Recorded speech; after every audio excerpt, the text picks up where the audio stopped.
What I'm saying is once we get this realignment, meaning that stocks down, gold up, it's starting from a very, very strong position. So it'll go to an even stronger position because money that is in the stock market will move over into the commodity sector, particularly in the money metals, gold to lead. And you should see strength in the gold market like you haven't seen in quite some time. So I hope I'm clear on, could the gold price go down? Yeah, and a big sell-off it will. But it's also telling you ahead of time how strong it really is and how much it's geared up to go higher and higher. I think you're going to see a pretty good fourth quarter in 2024. And I really expect 2025 to start setting enough new highs in the gold price. DavidMorgan is a prominent figure in the precious metals industry, renowned for his deep expertise as the publisher of the Morgan Report. Foreseeing a golden horizon, Morgan envisions a robust fourth quarter in 2024, projecting record-breaking highs for gold in 2025. Morgan remains bullish on gold and silver, predicting an algorithm-driven momentum. He foresees this shift occurring soon, with growing signs of a stock market peak and subsequent fall. In the early stages of the pandemic, stock markets experienced sharp declines as uncertainty and fear gripped investors. Gold prices, on the other hand, soared to new highs as investors sought a safe haven amidst the turmoil. The S&P 500 fell by over 30% in March 2020, while gold prices increased by more than 20% during the same month. In the metals market, Morgan states that despite potential temporary sell-offs, gold will rise significantly as the stock market declines, predicting substantial gains in the commodity sector, driven by shifting investments from stocks to gold. Gold plunged on Monday as traders assessed the implications of a major global stock rout. Spot bullion fell as much as 3.2%, the biggest single-day drop since early June. Other precious metals have also fallen sharply, with silver down by as much as 7.2%. In an intriguing analysis, DavidMorgan emphasizes the importance of price levels in silver trading and the potential impact of high-profile investments. He speculates that significant figures like Elon Musk could boost market interest and awareness. From 2023 to 2031, the silver economy market is projected to grow significantly. With a KGR of 14.97%, the market value is expected to reach $172.15 billion by 2031. In 2024, the market is anticipated to be valued at $74.55 billion. This growth is driven by technological advancements, increasing demand, and expanding applications across various sectors. Now, we present the clips of DavidMorgan's insights from his recent interview. Before we continue to discuss this, please subscribe to our channel and activate the bell icon for timely updates. This is a little bit of a nuanced answer. I'll try to be as crystal clear as I can. First of all, the gold moves opposite the stock market, more so than the dollar. And so if you have the stock market doing so well, why is gold making nominal new highs? Which shows you when gold should actually be very weak because the stock market is doing so well, gold is doing well. So if you think about it, that means that really something's wrong because gold really should not be doing so well if the stocks are doing so. Which means that, yeah, in a big sell-off, gold would probably go down in sympathy with the stock market because there's always a liquidity squeeze, meaning that the fund managers manage money and even individuals, insurance companies have to sell whatever's liquid. Gold's usually the most liquid thing that they own, and they'll sell it off and selling pressure takes the price lower, but it'll be temporary. So what I'm saying is once we get this realignment, meaning that stocks down, gold up, it's starting from a very, very strong position. So it'll go to an even stronger position because money that is in the stock market will move over into the commodity sector, particularly in the money metals, gold to lead. And you should see strength in the gold market like you haven't seen in quite some time. So I hope I'm clear on that. Could the gold price go down? Yeah, and a big sell-off it will. But it's also telling you ahead of time how strong it really is and how much it's geared up to go higher and higher.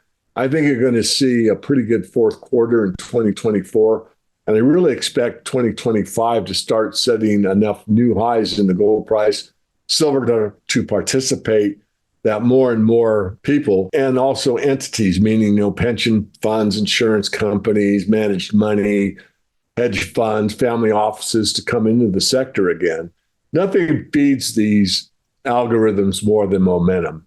And momentum is mass times velocity. In other words, volume and price movement. And when you have those two things working together, it's going to catch the algorithms and that's going to feed on itself. So I'm still very bullish. And I do see this shift. Is it going to be before the end of the year or not? I would guess yes. But as I said earlier, I've been early. I mean, I've been looking at the stock market to, make a peak and start falling for some time. It really hasn't, but we have more clues and cues to that happening now than probably we have had for some time. So it is important. It is technically important just looking at a chart.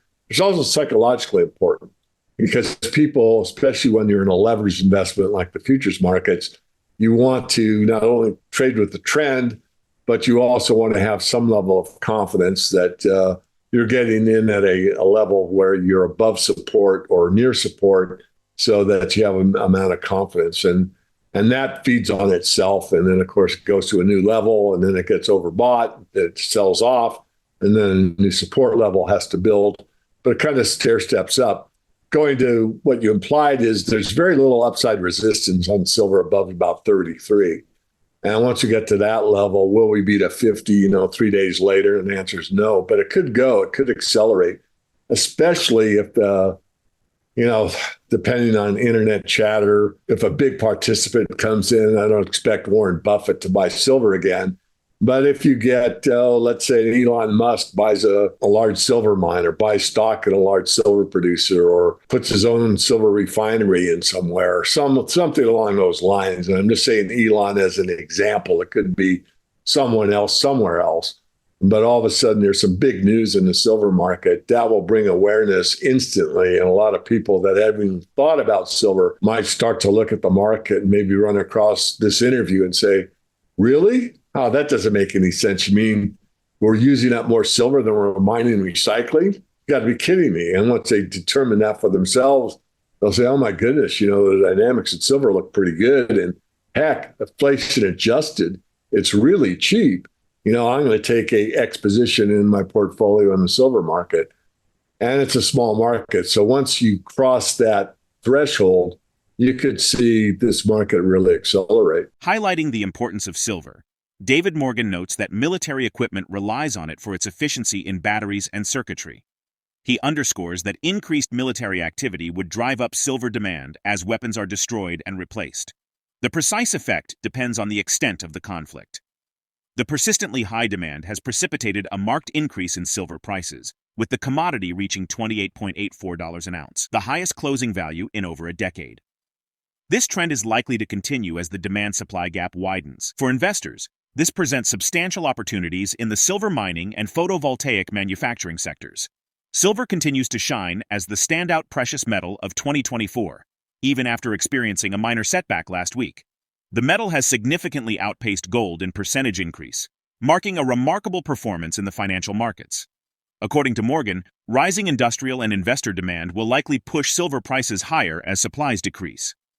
He notes that increased awareness will amplify this trend, although technological advances could influence the market. Let's get back to the interview. A lot of these mil-spec items require, very rough treatment, and that these, communication devices or solar panels or whatever they have in the field, can do their job under any conditions, sandstorms, windstorms, ice storms, you name it.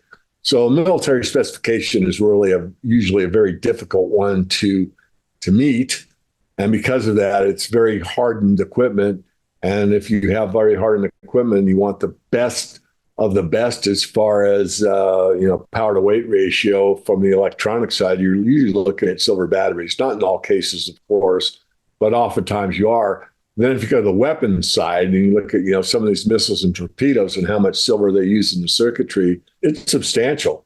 And if you blow up that torpedo or missile, obviously that silver's been dispersed and you need to build another one. So obviously, as I'm very much for peace. But nonetheless, the reality is that an increase in war weaponry usage would definitely put a demand on the silver side. How much, no one could predict, unless you could tell me how big an increase we're going to see in the war efforts. And if you could tell me that, we could, make a guesstimate of how much more silver that would use. if you have 2 billion ounces in 1,000-ounce bars, and that's above ground stockpile, who owns it? Well, investors and industry. Really two categories. So industry is going to need it to produce whatever they produce: silverware, solar panels, silver mesh, silver shots, silver liquids, whatever it is for the industrial side. And then investors, of course, are looking for price appreciation. So they may hold 1,000-ounce bars in inventory, but they're not really willing to sell it until they get the kind of price appreciation that they want. In other words, they might want 10%, they might 20%, they might see a doubling in the silver price, whatever it is. So a lot of that silver really isn't for sale until we get to a higher price. And then kind of price begets price. In other words, as industry has to buy it in order to stay in business, that is a certain demand that really doesn't go away. And then that draws in more participants on the investment side, which means it drives it even higher. So I see once these two demands start to go for a limited supply and the price of silver is going higher as the above ground supply is diminishing, I think we'll get in a situation where we saw once before, but this time there's a vast amount of education and people actually see it and know it's happening. Whereas when it happened between 1990 and 2005, unless you're a true silver bug and really studied the markets, you're really unaware of that.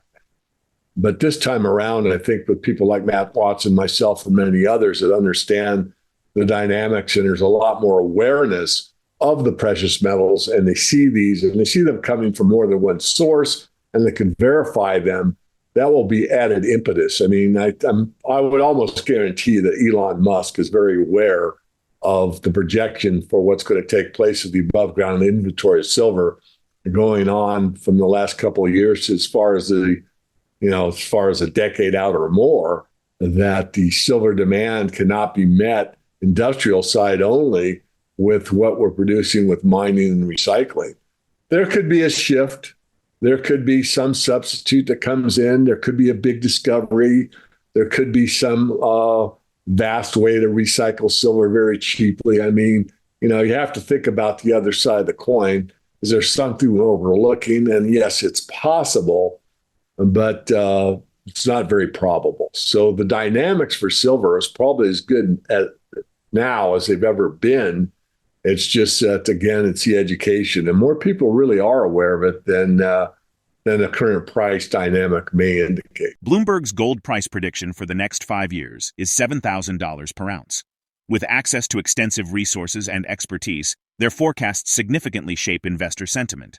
How do you think the interplay between the stock market, gold, and silver will evolve in the coming years? Will precious metals become the primary safe haven for investors amidst economic uncertainty? Drop your thoughts in the comment section below. If you find this video informative, don't forget to support our channel and turn on notifications to stay informed about our latest videos. See you in the next video.